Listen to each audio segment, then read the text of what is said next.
मैं हो रही कि काफ़ी आपने गंभीर आरोप लगाए हैं कि जो आपने एफआईआर किया तो उसमें बताया था कि मेरे साथ देह व्यापार कराने की कोशिश की गई थी। जी, सोनू हमेशा मेरे साथ उल्टा व्यवहार किया है।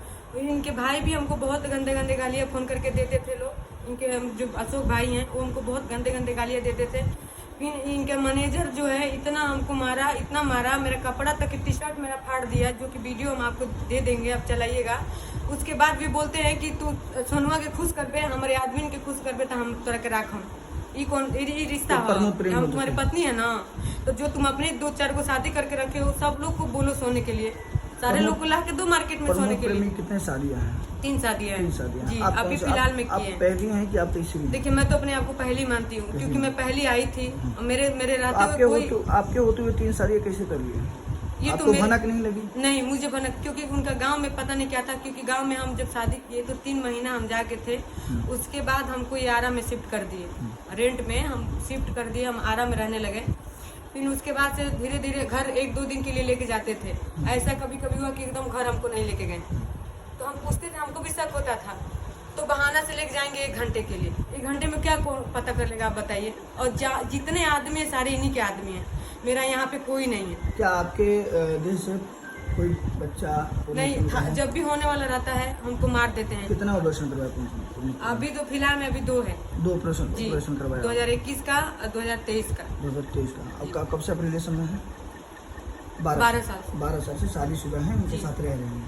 आपको भनक नहीं लगा कि उनकी शादियाँ हुई हैं? नहीं, जब भनक लगा था लॉकडाउन में, हमको भनक लगा था तो हम लोग में बहुत मारपीट, बहुत झगड़ा हुआ कि जो हम उदौत नगर थाना में ही गए थे केस करने के लिए।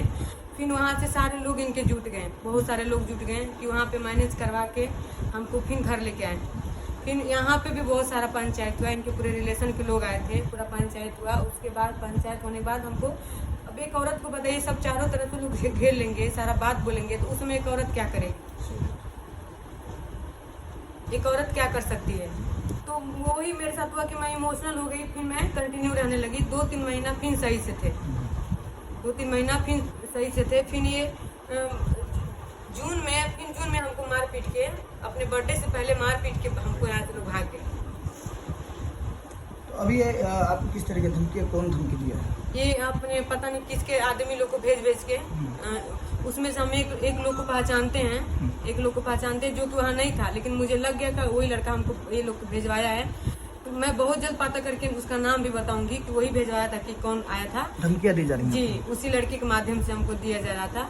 तो मैं बहुत जल्द बताऊंगी कि कौन लड़का था वो। ये प्रमोद प्रेमी करवा रहे हैं, ठीक है, आपको नहीं रखना, आप उनको इज्जत से छोड़ दीजिए। ये सब पुलिस प्रशासन से क्या शिकायत है? पुलिस प्रशासन से शिकायत है कि लोग पैसा खा के बैठ गए हैं। आखिर जब पैसा नहीं खाता, आप मेरा सुनाई क्यों नहीं कर रहे हैं? एसपी ऑफिस में 1 महीने लगातार गई थाने में। मैं 6 महीने से दौड़ रही हूँ, 6 महीने से केस को लेकर दौड़ रही हूँ। कैसे तो मेरा केस लोग किए, केस भी नहीं कोई ले रहा था। जब जा रहे तो भगा दे रहा था। लोग बोल रहे कि ठोस सबूत लाओ। मैं खुद एक सबूत हूँ ना, मैं तो खुद एक सबूत हूँ, गवाह हूँ, क्योंकि मेरे साथ गलत हुआ है। लोग के साथ, ये शहर है तो शहर वाले लोग थोड़ी ना आएंगे गवाही देने। अब मेरा जितना डॉक्यूमेंट हम सब आपको दिखाएं, जितना मेरे पास फोटो था, सब कुछ था, हम दिखाएं। अब इससे बड़ा हम प्रूफ क्या दें आपको?